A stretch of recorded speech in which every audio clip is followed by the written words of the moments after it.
Okay, thank you so very much. My name is Honorable Clement, Jimbo. Yes, you've asked me a question about my experience in the House of Representatives for the past 1 year. Well, the experience has been very good, very rewarding, and so far so good. In the wisdom of the Speaker of the 10th House of Representatives, Right Honorable Tajuddin Abbas, he named the house the People's House. So by that singular nomenclature, it exposes the house to Nigerians, where the laws that is transforming our country is being made. So it is a privilege for me to be a part of the transformation we are currently witnessing in our country, Nigeria. So the experience is, though challenging, but the challenges are very, very good for me to experience. So I count it all joy to be a part of the 10th House of Representatives. In terms of lawmaking, it's very fantastic. In terms of movement of motion, its experience is worthwhile. Is it in terms of oversight function on ministries, departments, and agencies of government, interfacing with directors, chief executive of MDAs? It's mind-boggling, it's mind-blowing. So it's very rewarding, it's very challenging, but at the end of it all, when you see the laws you are making, transforming the lives of Nigerians, repositioning Nigeria to where Nigeria needs to be, it is very fulfilling that indeed you are part and parcel of the 10th House of Representatives.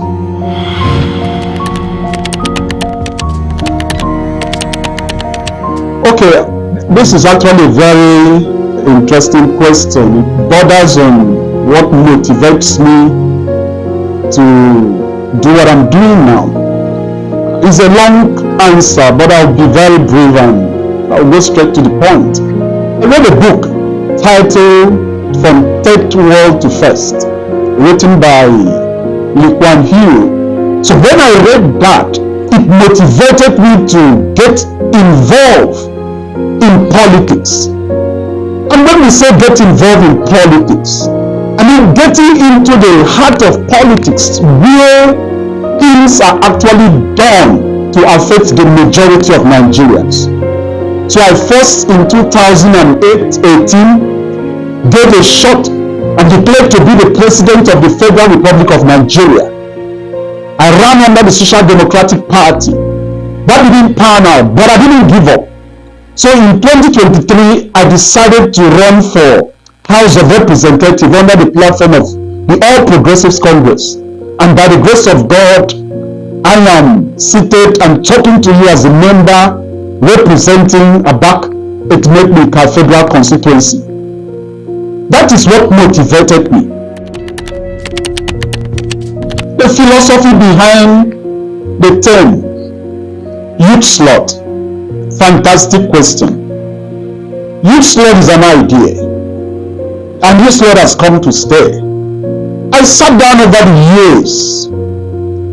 I use Akwa Ibom State as a case study. When the state was created in 1987, and the first democratically elected governments after the regimes of the coup and counter-coup, when we started having unbroken democratic process, was in 1999. Obon Victor Tar became the governor for Akwa Ibom State. And that followed by Chief Dr. Gospel Eboro Kpabi. And that followed by Deacon Udom Gabriel Emmanuel. And currently we have Pastor Umar Basino.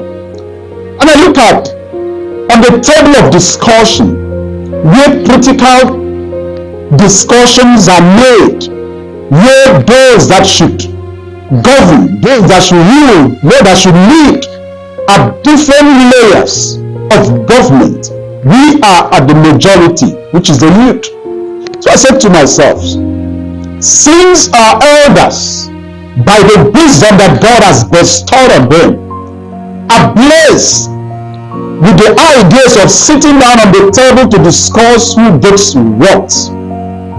And when that discussion is done and dusted, the implementation is thrown to the next layer of government, which is the youth, to implement, to carry out the implementation of their idea. Let me start by bringing our minds back to my campaign promises. We were very strong and very loud on three things. We promised our people, number one, effective representation.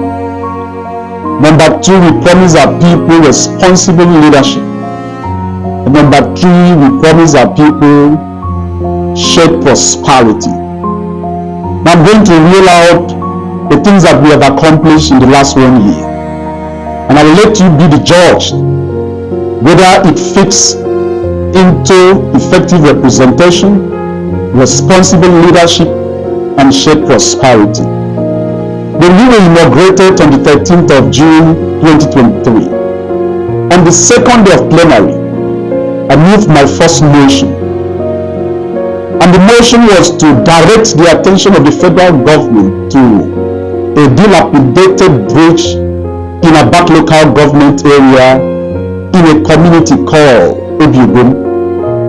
This bridge fell since 2001. And because of the failure of this bridge, so many houses and communities around these areas are always submerged when it rains during flooding. Farmland washed out, people are devastated. Life is completely unbearable.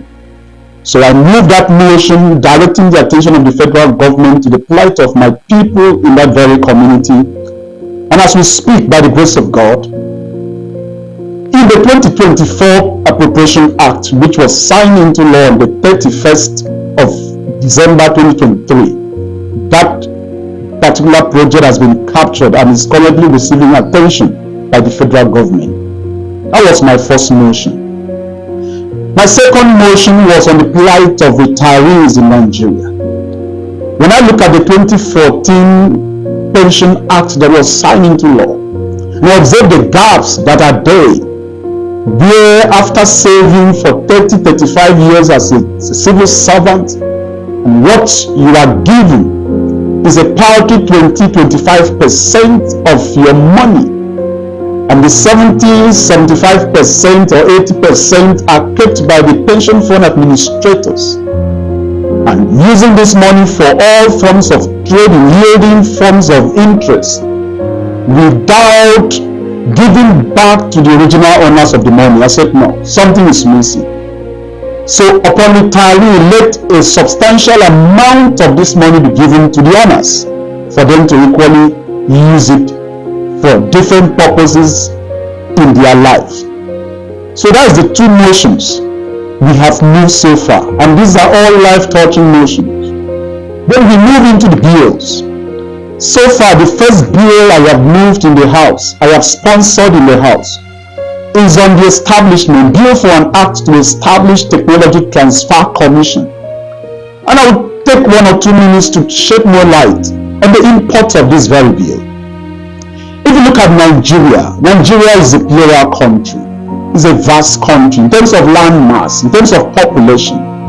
Bureau of Statistics puts us, of many various statistical houses, said we are over 200 million human beings. And if you look at the number of cars that we currently use in Nigeria as picked by Bureau of Statistics, says we are over 12 million cars in Nigeria. Bureau of Statistics has equally gave us a data that so far over 200 million handsets are currently being used in Nigeria on daily basis. These are huge data, huge statistics. And I look at many of the devices, many of the products we use in this country, 80 to 90, if not 100% of it are all imported. That is because we lack the basic technology for us to process our raw materials, from semi-finished goods to finished goods. I said, okay, how can we leverage on a huge population to bring in the needed technology for us to amaze our raw materials? Then I look at how we used to live life in the olden days. It was straight by barter. You have yam, I have plantain, I need plantain, so I exchange my yam with your plantain. So why, I said to myself, why can't we leverage on that very mode of trade to bring in technology into Nigeria? For example, we have a country that wants to develop a handset. They have Nigeria as their major market. We will tell them, fantastic, it's a fine idea. But before you developed your product and shipped it to Nigeria for us to buy, you must intentionally, deliberately give us the technology to produce a component of that product. Let's say, for example, handset. You must deliberately, intentionally give us the technology to produce a battery that will power the handset that you are about to produce and ship to Nigeria for us to consume.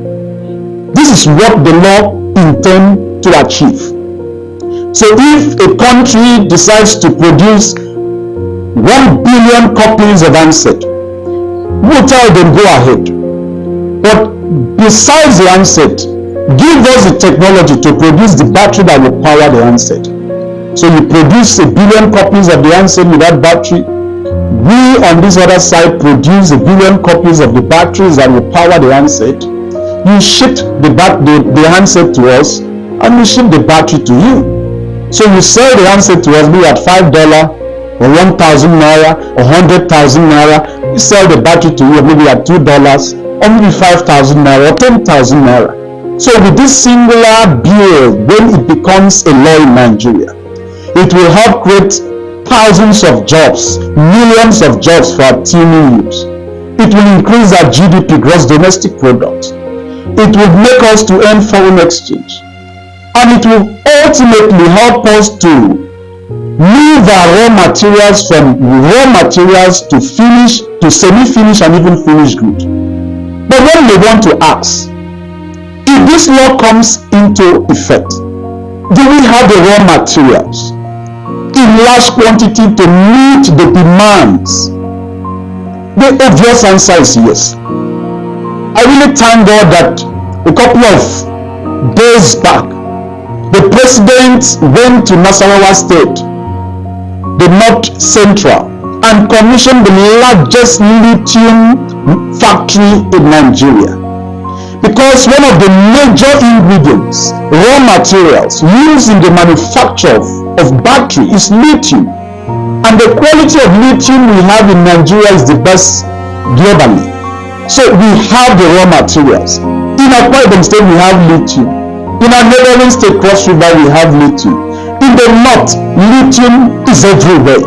So we have the raw materials. All what we need is the technology to assemble and harness this raw material into what will be called battery for us to equally use it to power our handset. And let me say this, the quality of lithium we have in Nigeria is the best in the entire world. So that is what this law, when it becomes a law, this bill, when it becomes a law, is coming to cure.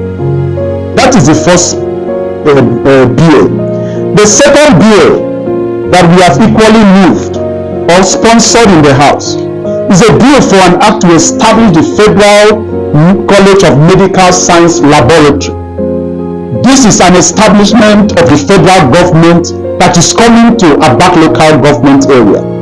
When this bill has already scaled through first reading, it has been gazetted for second reading, and eventually to be passed into law. When this bill is passed into law and it is signed by Mr. President, federal president is coming to our back local government area, and by extension it makes the ANICA local government areas, and of course the generality of Nigeria. Okay, talking about the real empowerment, the first four that we've mentioned, talking about the motions and the bills we have passed, is the art of lawmaking. the one that people are really concerned of. What are you bringing home? That fits into the shared prosperity that I initially talked about.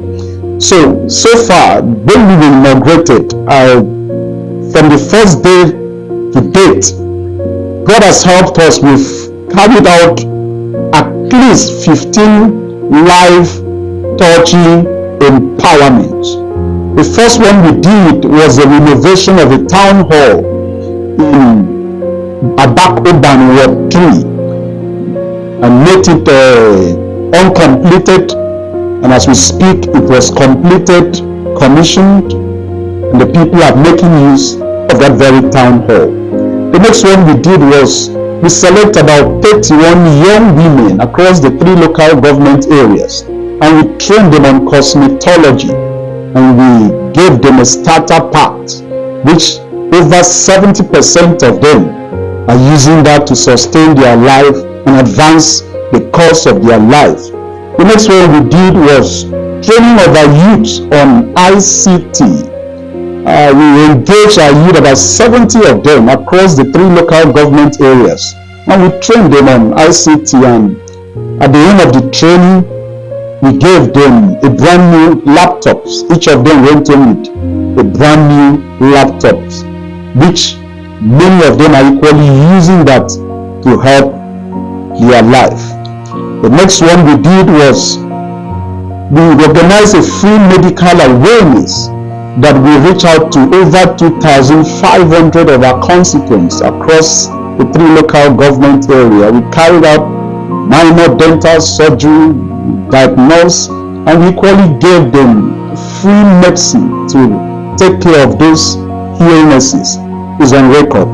The next one we did, which is the 5th one, was distribution of 20,000 free exercise books to our people in public schools, public primary and secondary schools across the 3 local government areas.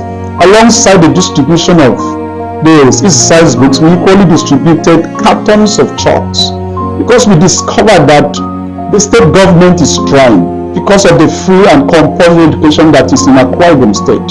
But sometimes it is not enough. Many teachers that desires to teach, sometimes the chalk that are given to them are not enough. So when we discovered this, we equally need to mass produce chalks and give to teachers, so that those that really desire to teach our people should have enough resources and materials to teach. So we've done that. Thousands of cartons of chalks were produced and distributed to schools and to our teachers. The 7th item that we did was distribution of school bags. When we see our people go to school and they carry their books in their bare hands, the question I ask myself, was if it rains? The entire book is soaked, and when it soaks, the entire effort of the people is wasted. So let us produce within our modest resources school bags to our people. So we produced thousands of those copies of bags and we distributed them. And the pictures are all there for anybody to see. Then the next one was the grading of Ediene 18 Road. This road is about 10.8 kilometers. We intervened, and let me use this opportunity to equally thank the state governor, Pastor Bashimano, for swiftly awarding the proper construction of this road. The next one we did, which is number 9, was distribution of cars. We distributed 4 Toyota cars to our people for them to equally make life. Most of them are using it for both and making life bearable for them. The next one we did was grant. We selected about 93 market women and we empowered them with 50,000 naira cash grant. And many of them are using it to upscale their different businesses. The 11th item we did was bursary. We equally selected about 80 students across the tertiary institution in Abaki, Clement Federal Constituency, and we gave them bursary award of 50,000 naira each. That's number 11. Number 12, we distributed 31 air dryer machines to our young people, our young women who are into a drying business, salon business. The 13th item that we have done within the first 1 year in office, we distributed 31 sewing machines. These are all entrepreneurial assistance that we have given to our people. The 14 items that we have done within this 1 year was distribution of 4,500 bags of rice of 5 kg. We've done that across the entire 31 wards that make up my federal constituency. Alongside the 4,500 bags of 5 kg rice, we equally distributed 50 bags of 50 kg rice. Then the last one, and so many and countless personal intervention. The one that I need to equally mention was that during the last JAM that was written, we selected about 120 pupils who has finished secondary school, who were about writing JAM, and we paid for their JAM registration. Many of them that wrote the JAM have come back with good grades and about entering university to pursue the next phase of their career. Then school fees intervention, we've paid assistant on so many personal basis. We've done all that. We've organized seminars which we educate our youth on how modern lives go. So it has been a whole lot of legislative engagement within the first 1 year. And trust me, the next 3 years, and by the grace of God, our tenure is renewed for us to stay in office in 2027. Going forward, Abakika Itmekbu will have it all good. When we talked about in keeping with His Excellency's President Bola Tinubu's motto of renewed hope, I, as my office, is partnering with the renewed hope agenda of our dear President to achieve. This is fantastic. In the House of Representatives, we are 360, representing 360 different constituencies, which is indeed the entire Nigeria. And the 10th House of Representatives in particular, in our standing orders, we have committees of the House. And each of these committees are deliberately and intentionally set up by the leadership of the House to look into ways and means how we can synergize with the executive and bring about the needed dividends of democracy to our people. And in the wisdom of the 10th Assembly, I have been made to deputize in a committee called National Planning and Economic Development. If you observe what Benjamin Franklin said, that if you fail to plan, you are planning to fail.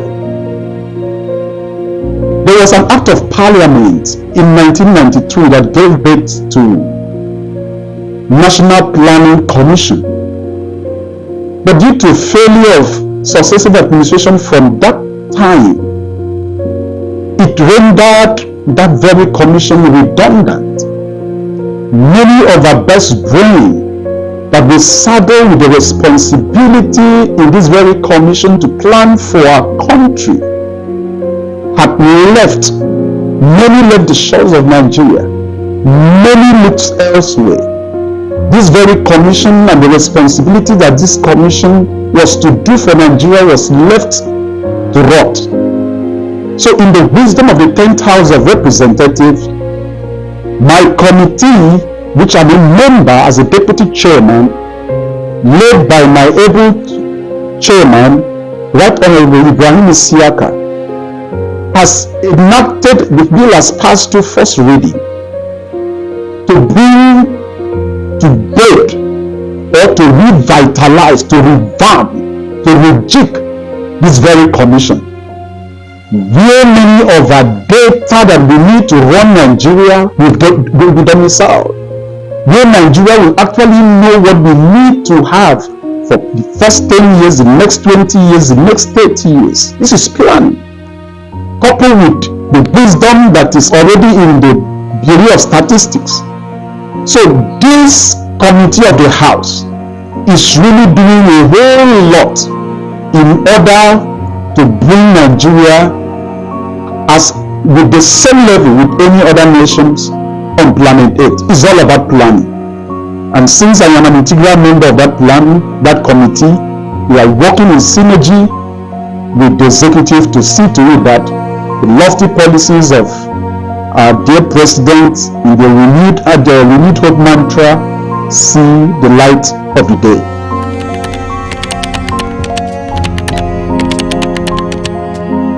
Nigeria is the only country we have on planet Earth. Nigeria is our country. Nigeria is our country of birth. Therefore, we must collectively work for Nigeria. In the last 2 months, I made a statement. I said, it is in the best interest of Nigerians to support government at all levels to succeed. Because the success of government is directly proportional to the success of citizens. The failure of government is equally directly proportional to the failure of citizens. Therefore, citizens should support government to succeed. Why? Government is in charge of fixing everything that makes life bearable for citizens. If government does not succeed in fixing our roads, you spend no time as a citizen traveling on that road. If government does not succeed in fixing our health infrastructure, we will look for foreign exchange to travel abroad to access Medicare. If government does not succeed in fixing our educational sector, you will look for better education for yourself and for your children outside the shores of Nigeria. That will bring untold hardship on you. Therefore, it is in the best interest of citizens to support government in ways and manners you can for government to succeed, because the overall success of government is the overall success of citizens. Thank you, and God bless Nigeria.